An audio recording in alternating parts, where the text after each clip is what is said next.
Torcedor vascaíno, eu cansei. Estou cansado, de saco cheio, exausto de tudo que vem acontecendo. Poderia começar de fato este Boa Noite Gigante falando sobre várias outras coisas. Poderia iniciar este Boa Noite Gigante falando sobre Rossi, que foi, através de suas notas, considerado o melhor jogador do mês de setembro. Poderia começar este Boa Noite Gigante falando sobre o goleiro Ivan, que tem um contrato por empréstimo até o final deste ano.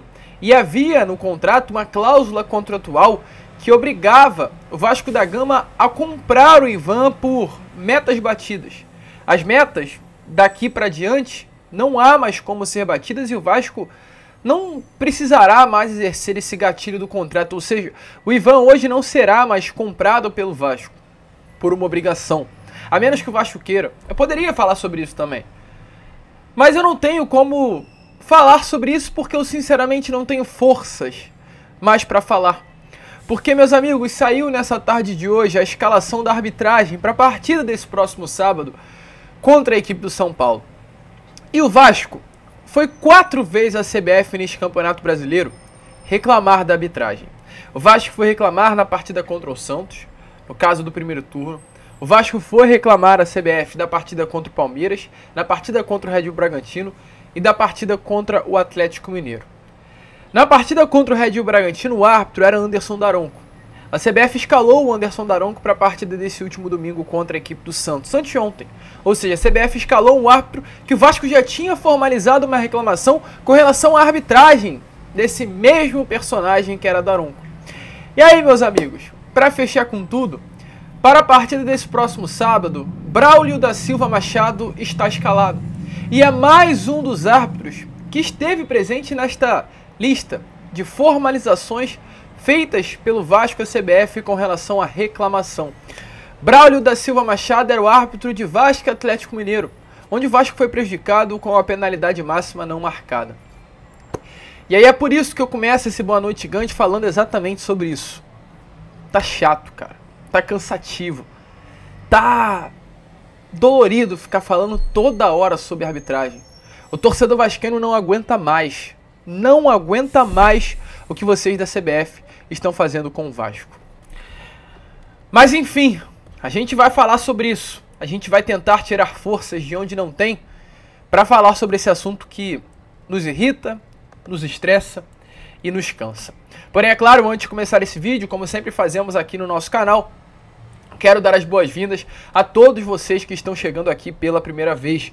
Para quem ainda não me conhece, eu sou o Lucas e você está no canal do Gigante Vasco, o canal do torcedor vascaíno. E ó, Vascão, é o seguinte, você que está aí do outro lado e ainda não é um inscrito no nosso canal, vem agora aqui embaixo, onde tem essa palavrinha inscrever-se e aperte nela para ajudar o crescimento do nosso canal. A gente precisa muito mesmo da ajuda da sua ajuda com a sua inscrição e além, é claro, de você ajudar o nosso canal, você se inscreverá num canal importantíssimo que fala diariamente de Vasco da Gama e diretamente também de Vasco da Gama 3 vezes ao dia. Então se inscreva, ative seu sininho de notificação e deixe aí também o seu like, o seu joinha, o seu gostei, como você preferir chamar para ajudar a divulgação do nosso conteúdo. Tranquilo, rapaziada? Mas vambora, né? Vambora, sem muita enrolação, falar logo de Vasco da Gama. E antes de entrarmos nesse assunto sobre arbitragem, torcedor, eu quero falar com vocês sobre algumas coisas que aconteceram nesta terça-feira, pois foi uma terça movimentada, né? Uma terça de representação no CT Moacir Barbosa. A gente falou sobre isso com vocês no Fala Gigante. Pela parte da manhã desta terça, o Vasco se representou no Centro de Treinamento Moacir Barbosa, que fica na Cidade de Deus aqui no Rio de Janeiro. Amanhã também terá mais um treino no CT e quinta-feira o treino será realizado em São Januário. O Vasco vem tomando isso como algo normal na rotina de treinos, na semana de treinos que antecede, né, a partida do Vasco em casa, em São Januário. O Vasco realiza pelo menos um desses treinos de toda a sessão semanal dentro do Caldeirão e normalmente também às quinta-feiras. Então está marcado quinta-feira, depois de amanhã, terá treino normal, porém não no CT, mas em São Januário, até para o Vasco se familiarizar cada vez mais com a sua casa, com o seu caldeirão.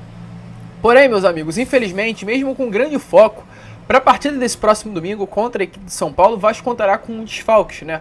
O Vasco contará com o desfalque do Medel, que infelizmente levou o cartão vermelho neste confronto contra o Santos neste último domingo e exatamente por esse motivo está suspenso, ficará de fora da partida contra a equipe do São Paulo neste próximo sábado.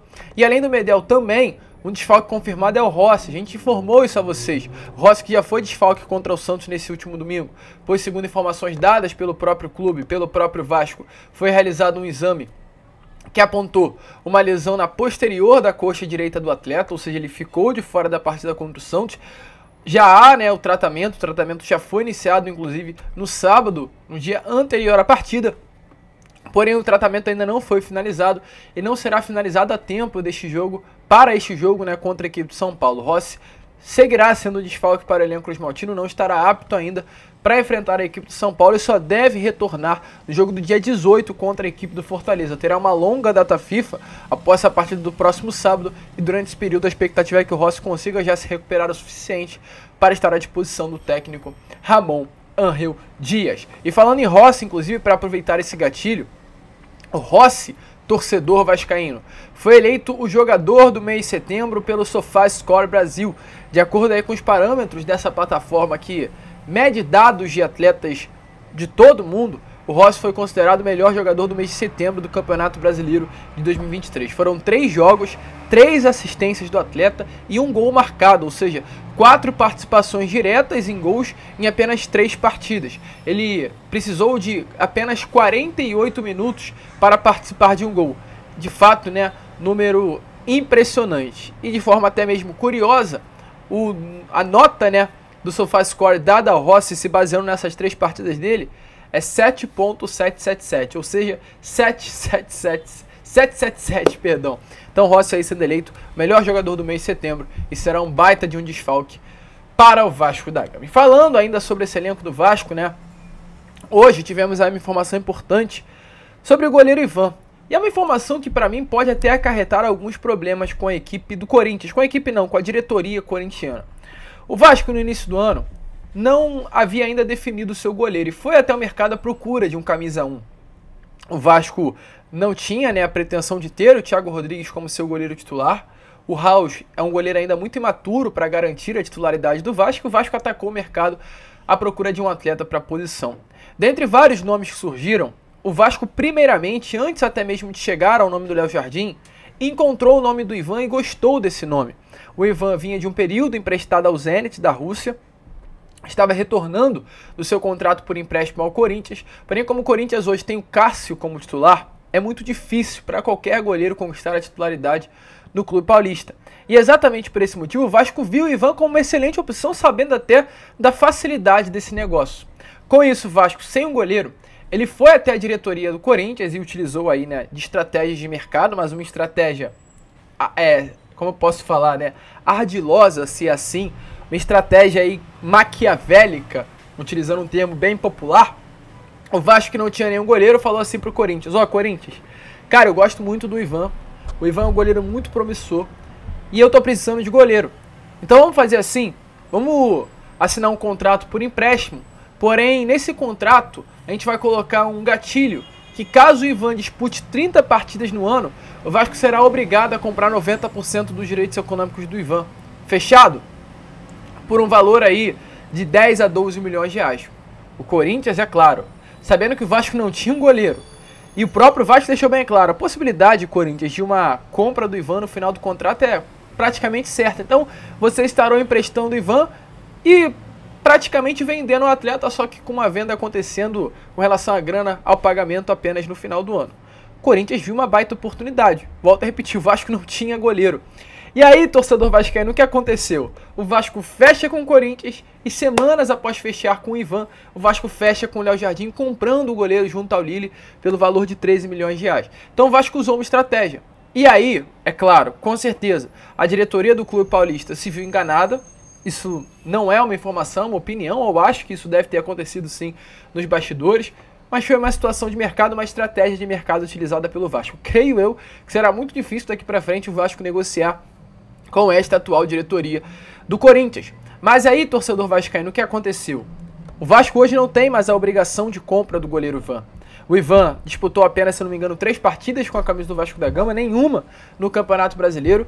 E nesse momento, o contrato que previa, né, uma obrigação de compra em 30 partidas com a camisa do Vasco da Gama, não prevê mais, até porque só restam 13 partidas no Campeonato Brasileiro. Então mesmo que o Ivan viesse a ser titular em todas as partidas, o Vasco não teria mais a obrigação de comprar o goleiro. O Vasco está com a decisão em mãos, o Corinthians também tem a possibilidade de não querer vender o atleta no final desse contrato, mas é uma situação muito complicada e muito complexa que hoje se encontram entre as duas diretorias. O grande ponto, a grande pergunta, a grande questão é: vale a pena comprar o Ivan? Valeria a pena ficar apenas com o Léo Jardim no gol? Um goleiro que infelizmente não vem passando confiança nas últimas rodadas. O Ivan, que pouco recebeu oportunidade no ano. Sinceramente não sei. Mas é um problema que o Vasco se enfiou. E a gente espera que o Vasco consiga resolver junto à diretoria corintiana. Certo é, o Vasco hoje não tem mais nenhum tipo de obrigação em comprar o passe, 90% perdão, do passe do goleiro Ivan. Você acha que o goleiro Ivan deveria receber mais oportunidade? Deixe a sua opinião aí nos comentários. E ó, vascaíno, para finalizar o vídeo, vou falar de algo que tira o vascaíno do sério. Que a gente tá cansado, cara. A gente tá, olha, cansado, exausto, completamente esgotado de falar sempre sobre o mesmo assunto. E é muito difícil. Que a gente tem que falar. A gente tá aqui diariamente para deixar todos vocês informados. Então não tem como a gente simplesmente pular essas informações. Porque é a nossa obrigação trazê-la a vocês. O Vasco vem sendo prejudicado durante todo o ano. O Vasco foi prejudicado com o fechamento de São Januário. O Vasco foi prejudicado com arbitragens ruins durante o Brasileiro. O Vasco é prejudicado agora com relação ao Jair, que foi punido com 4 jogos de suspensão. O Vasco vem sendo prejudicado com relação a vários outros motivos. STJD, Ministério Público, CBF, em tudo, meu amigo torcedor, o Vasco da Gama é prejudicado. E aí, a gente acha que vai ter um fim e não tem. Porque nesse último domingo o Vasco foi novamente prejudicado. Não prejudicado apenas, na minha opinião, num pênalti que não existiu, mas principalmente pela falta de critério. Porque tudo bem, para aqueles que acham que foi pênalti, mas houve um lance igual ou menos intenso. O lance desse domingo foi menos intenso do que o lance que aconteceu no primeiro turno entre o mesmo Vasco e Santos. Um lance em cima do Pedro Raul que não foi marcado. Então é a falta de critério. E aí o que acontece? Houve uma reclamação naquela partida. Naquele jogo, quem apitou, busquei aqui o nome do árbitro, foi o Rodrigo José Pereira de Lima. Esse foi o árbitro da Federação de Pernambuco que apitou o Vasco e Santos no primeiro turno. O Vasco, é claro, com a penalidade máxima não marcada, foi até a CBF e formalizou uma reclamação. Após esse jogo, o Vasco formalizou reclamação em outras 3 oportunidades. Vasco e Palmeiras, onde o Wilton Pereira Sampaio estava apitando a partida e houve aquele gol legal, muito mal anulado. O pior erro da história do VAR foi feito de forma até, aliás, não surpreendente contra o Vasco da Gama. E o Vasco formalizou uma reclamação à arbitragem daquela partida. Houve também uma formalização à arbitragem no jogo entre Vasco e Red Bull Bragantino, apitado pelo Anderson Daronco. E houve uma formalização de reclamação à arbitragem no jogo entre Vasco e Atlético Mineiro, numa partida apitada pelo Braulio da Silva Machado. No Vasco e Red Bull Bragantino, o motivo, a motivação da formalização de uma reclamação do Vasco à Confederação Brasileira do Futebol foi um pênalti não marcado em cima do Luco Orejano. Daronco não marcou e o que a CBF fez? Pegou o árbitro em que o Vasco havia reclamado algumas semanas atrás e o colocou para apitar o jogo de Vasco e Santos desse último domingo. O que aconteceu? Deu problema. Como todos nós vascaínos já esperávamos, após uma reunião do Santos com a Comissão de Arbitragem do Futebol, após uma escalação em que a gente via que o Anderson Daronco iria apitar a partida, e é claro, a partir desse momento, já sabia que iria dar um problema, deu problema. Houve polêmica no jogo, houve problema, houve confusão. Então o torcedor vascaíno já esperava que isso fosse acontecer. Porque, na minha opinião, o mínimo de critério, o mínimo de... acredito eu que nem critério em si, né, mas de respeito, era não colocar o Anderson Daronco para apitar um jogo do Vasco. Porque é questão de lógica. Se há 7, 6 rodadas atrás o Vasco formalizou uma reclamação contra esse árbitro, como a CBF vai escalar esse árbitro para apitar novamente o jogo do Vasco, algo em torno de 1 mês e meio após o ocorrido? A CBF bancou, colocou, deu confusão. E agora, a CBF não satisfeita depois de tudo que aconteceu neste último domingo e toda a polêmica, coloca de novo. está escalado para a partida desse próximo sábado entre Vasco e São Paulo e o Braulio da Silva Machado, o mesmo árbitro que apitou o Vasco e Atlético Mineiro e o mesmo árbitro em que, após um pênalti não marcado em cima do Gabriel Peck de forma escancarada, o Vasco teve que ir à CBF formalizar uma reclamação. Então, parece que é birra. Sinceramente, não sei o que é. Eu sei que o Vasco formalizou uma reclamação contra o Daronco na CBF. A CBF colocou o Daronco para apitar Vasco e Santos. O Vasco formalizou uma reclamação contra o Braulio da Silva Machado em Vasco e Atlético Mineiro. E agora a CBF vai e coloca o mesmo Braulio da Silva Machado para apitar Vasco da Gama e São Paulo no próximo sábado. Só falta, nos próximos 2 jogos que teremos contra Fortaleza e Flamengo, a CBF colocar o Rodrigo José Pereira de Lima, que foi o árbitro que deu problema no Vasco e Santos no primeiro turno, que ainda não foi escalado para a partida do Vasco, e logo após colocar o Wilton Pereira de Sampaio para apitar Vasco e Flamengo, que aí fecha, né? Que aí faz todo o circo bonito. Os 4 árbitros que o Vasco foi formalizar reclamação à CBF vai e escala para as partidas do Vasco. Tá bom, pô, tá legal, tá lindo o que vocês estão fazendo, para não falar outra coisa. Porém é algo que revolta, estamos cansados disso. E, infelizmente eu vou ter que usar a mesma frase, ou aliás, as mesmas frases que usei durante toda a última semana, quando fui falar de Daronco. Lembra que a gente falou, abre o olho, alerta ligado, fiquem ligados, é problema, é confusão, vai dar ruim. A gente falou muito durante a semana. Eu fiz questão de no sábado de manhã, no dia anterior à partida, fazer um vídeo só falando sobre Anderson Daronco. E aí o que aconteceu?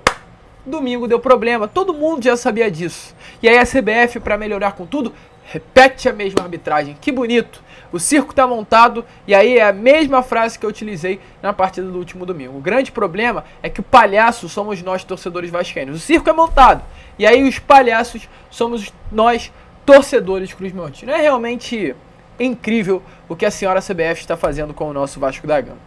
Mas enfim, deixa aí a sua opinião nos comentários, é alerta ligado. Sei que Braulio da Silva Machado está escalado para Vasco da Gama e São Paulo.